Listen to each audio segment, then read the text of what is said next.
What's up, y'all? Riley here, and today we're going to be talking about 10 of my absolute favorite Batman stories, so stay tuned.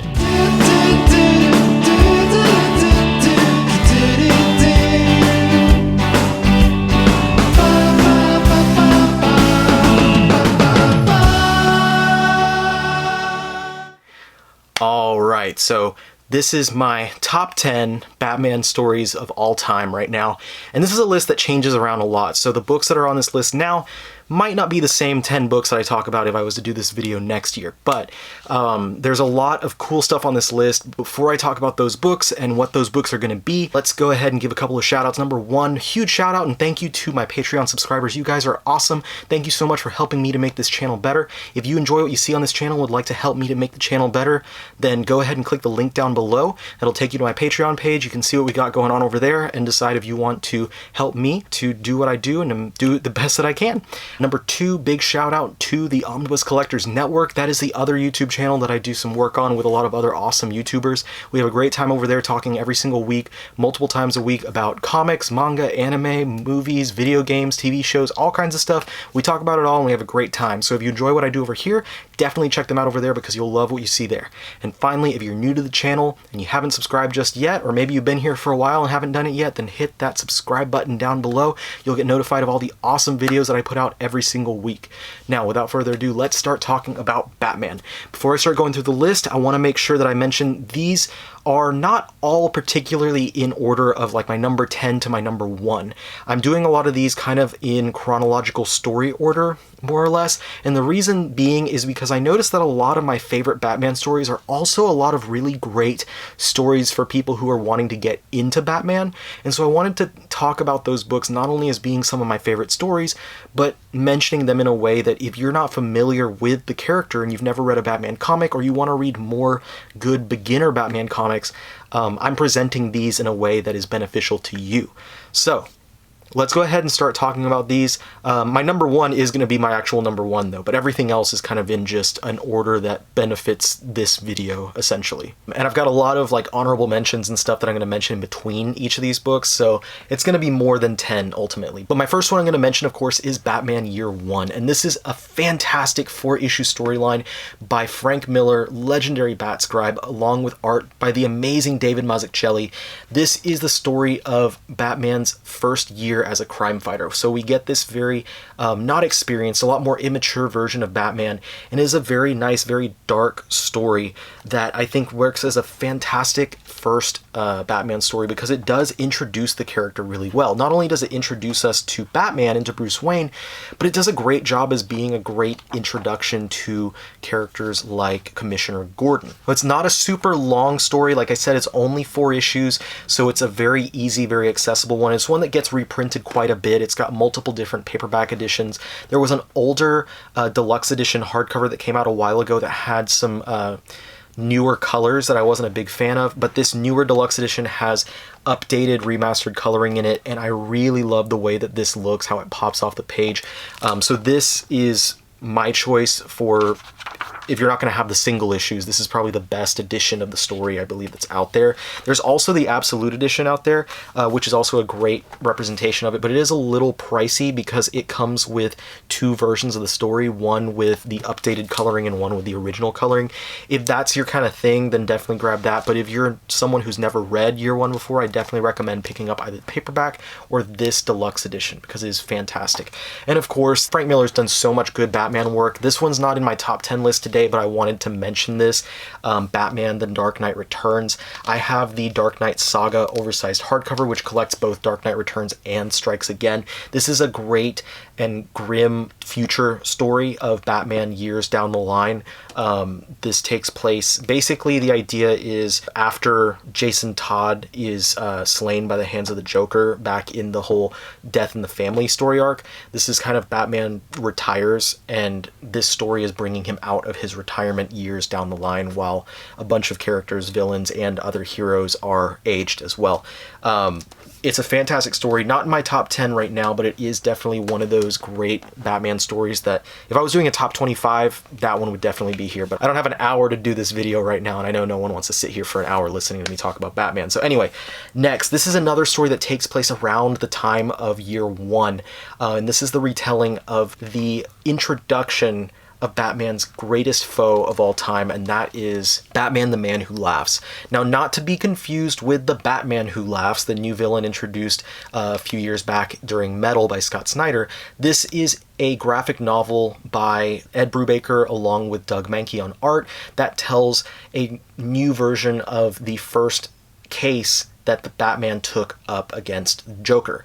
So we're seeing that initial interaction between these two characters, and it's such a fantastic story, and one that I think a lot of people either don't know about or skip around for one reason or another, but luckily DC is putting out a new oversized edition of this story, and I am definitely picking that up because I can't wait to have it in a nicer, larger deluxe edition. If you've never read it before, I highly recommend it. Like I said, it's a great companion piece to read next to Year 1, because where Year 1 gives you that introduction to Batman, this one gives you kind of the other side of that coin and introduces you to the Joker. The collected edition of this also comes with a nice 3-issue story arc.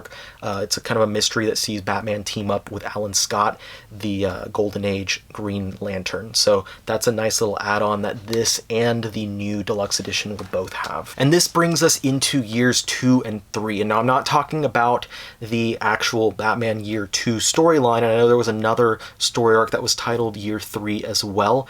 But the best representation, in my opinion, of the second and third years of Batman's career come from the team of Jeff Loeb and Tim Sale, and that's across 2 stories called The Long Halloween and Dark Victory. Now I'm putting those both as one listing on my video here because they're both collected in this one omnibus edition, the Batman by Loeb and Sale Omni, and that contains not only those 2 storylines but also other material that the team did with Batman, and there's a mini-series Catwoman When in Rome that's collected in here.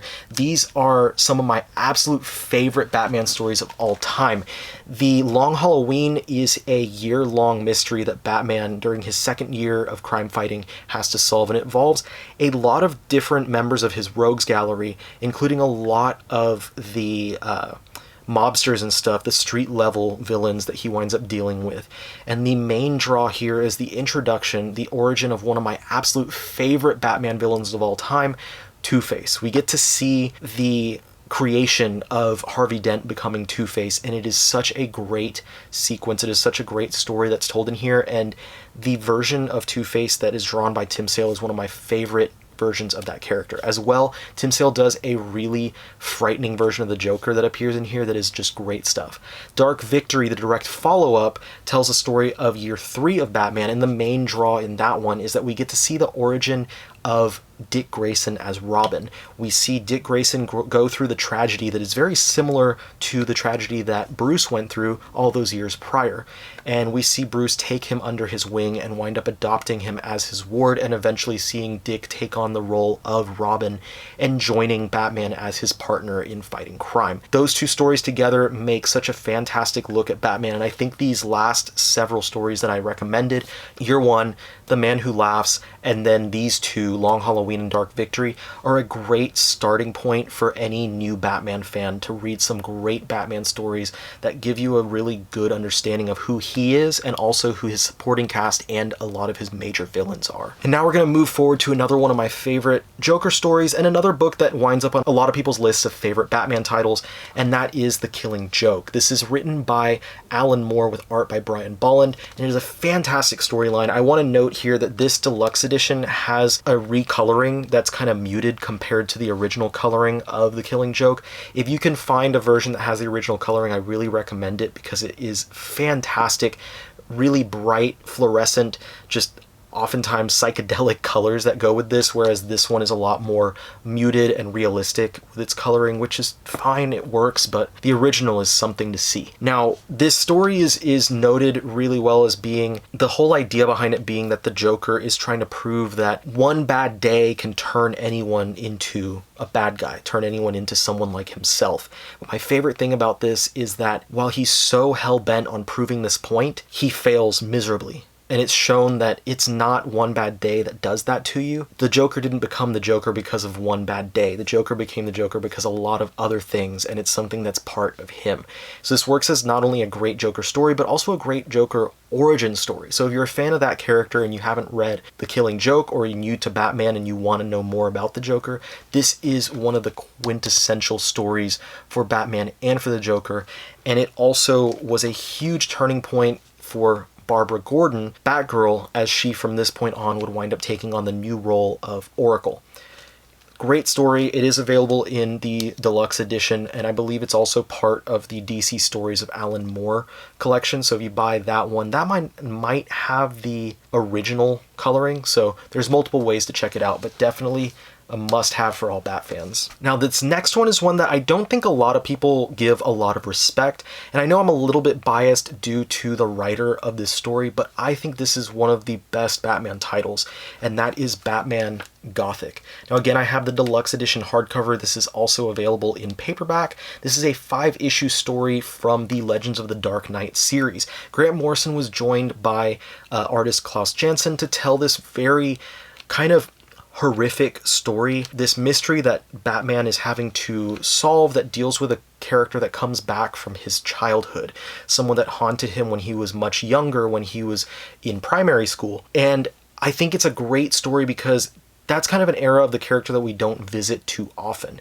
And Grant does a great job of giving us a story focusing on that younger era for the character, while also tying into being a current story, a new story. And it's very creepy, it's very chilling, it's very dark, but it's a very easy read. And I have to put that out there because a lot of people might be like, oh, Grant Morrison, he, is a little bit more complex of a writer. This is very surface level stuff, and it's a brilliant mystery series that I think any fan of Batman, and if you like Batman the detective, not so much Batman the vigilante or Batman the superhero, this is one of the better detective stories of Batman. And this is not in my top 10, but another honorable mention, since I just talked about one of Morrison's earlier Batman stories, is Morrison's Arkham Asylum graphic novel. This is also a deluxe edition. I think it's also available in paperback right now. This deluxe edition includes the entire graphic novel with amazing and haunting artwork by Dave McKean, and it also has the entire script. If you enjoy Morrison, if you enjoy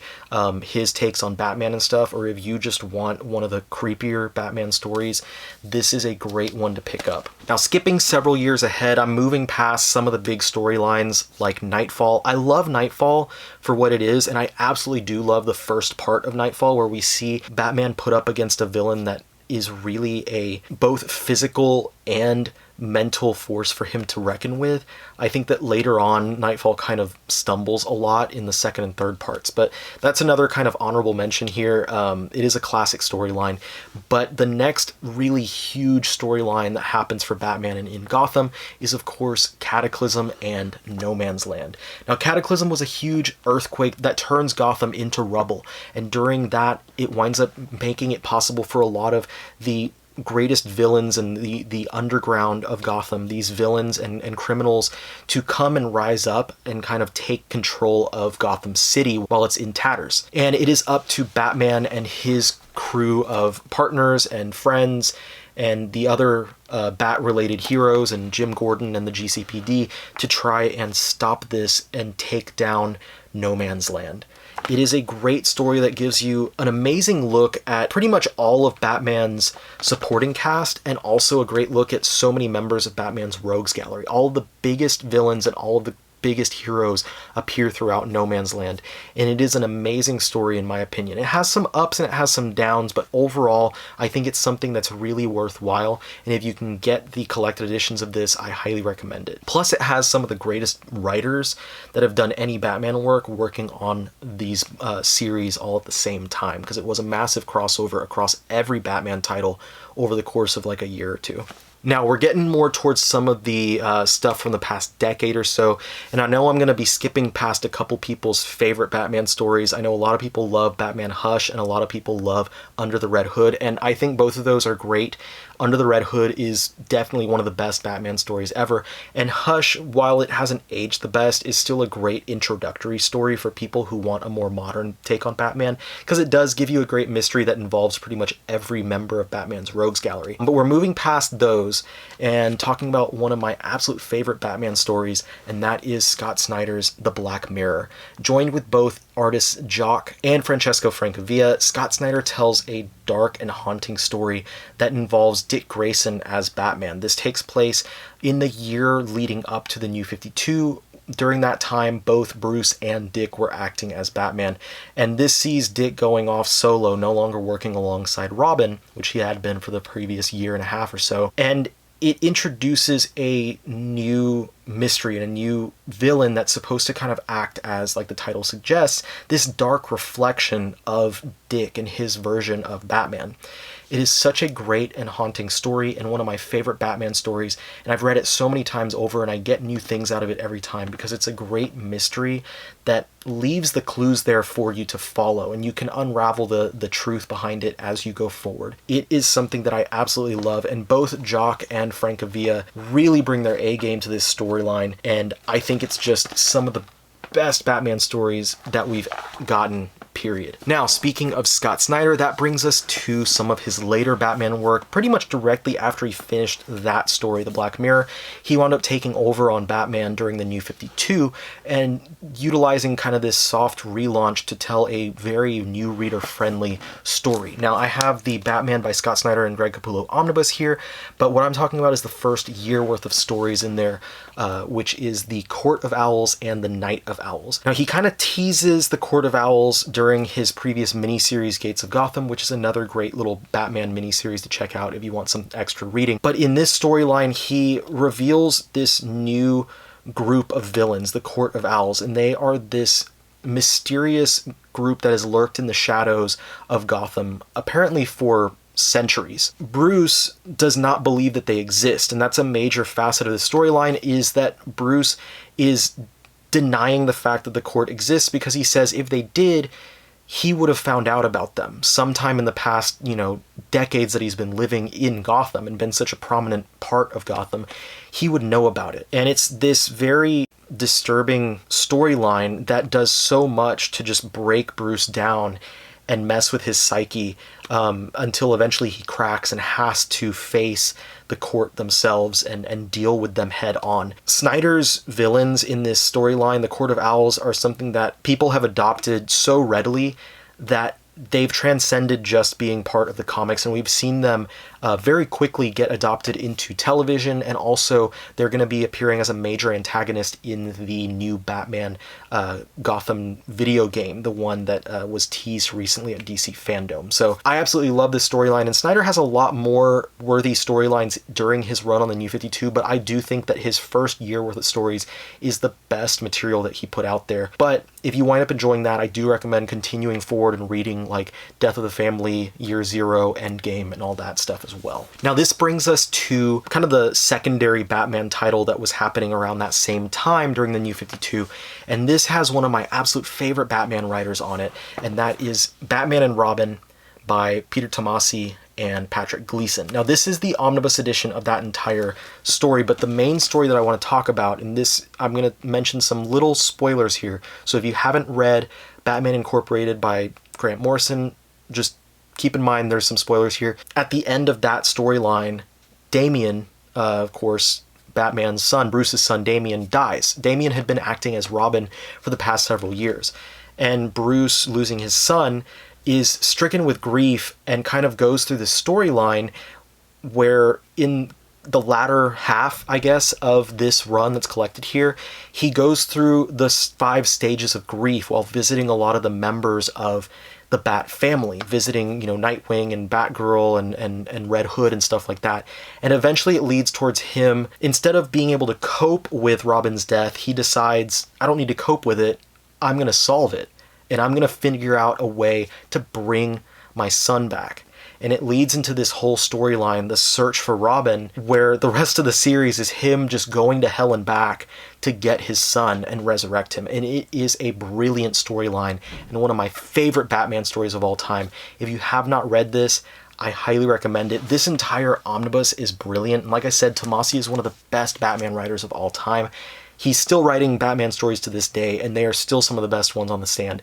So yeah, this definitely one of the best Batman stories. I love it, and I think not enough people pay attention to the Tomasi and Gleason Batman and Robin because it was so overshadowed by stuff like Scott Snyder's Batman series at the time. And this brings us to my #1 Batman story of all time. And I'm kind of cheating here because instead of doing just a story, I'm going to be talking about an entire run on Batman. And I know that this is kind of divisive because a lot of people are not really the biggest fans of this run. But to me, this is everything that Batman needs to be, told across like 75 issues worth of material across 3 different acts, 3 very different types of stories. And that is Batman by Grant Morrison. Like I mentioned, I'm a huge fan of Grant Morrison. He is my absolute favorite writer in all of comics and of all time for any medium. And his Batman is just, in my opinion, the perfect take on the character. Morrison's idea when he started up on Batman was that every story that happened, every case that he'd been on, is part of continuity. And so he reaches back and pulls the craziest things from some of the, these old forgotten stories from the golden and silver age of Batman and brings them into continuity and tells this amazingly put together storyline that is everything that Batman is and everything that Batman needs to be. It is the story of Batman, the ultimate man. And it leads towards eventually the Batman R.I.P. storyline, which ties into Final Crisis. And spoiler alert here, but most people probably know kind of what happens during this time, but Batman apparently dies. And this brings us to the second act of Morrison's Batman, Batman and Robin, where we see Dick Grayson take over as the new Batman, with Damian Wayne taking over as the new Robin. And this juxtaposition of the dynamic duo being turned on their heads, where you have now a Batman that acts very much like a Robin, and a Robin that acts very much like his father, like Batman, makes for such a great dynamic. And it is filled with such amazing new ideas and new characters, and it's so weird and wacky and amazing, and I absolutely love it. And I will say that the middle part, Batman and Robin and the Return of Bruce Wayne, the stuff that's in this second omnibus, is my absolute favorite part of all of his material here.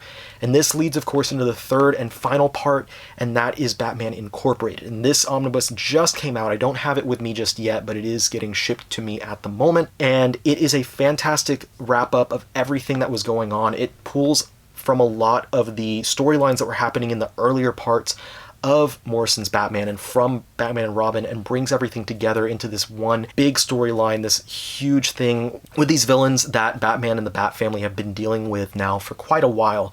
And it wraps it up so brilliantly and has such a gut punch of an ending. It is my absolute favorite run on Batman. If I was to highlight one thing, then definitely I would say Batman and Robin.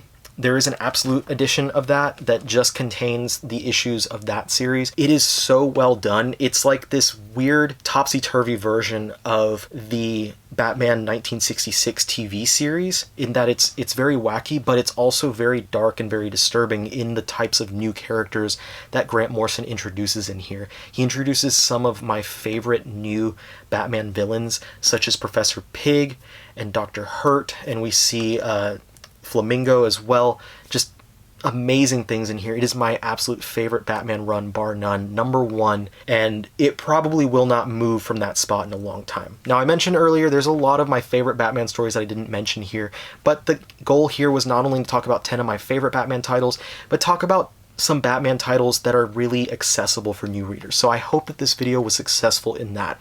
If I didn't mention some of your favorite Batman titles, please sound off down below and let me know which ones are your favorites, because I'm interested. I might have not read some of them.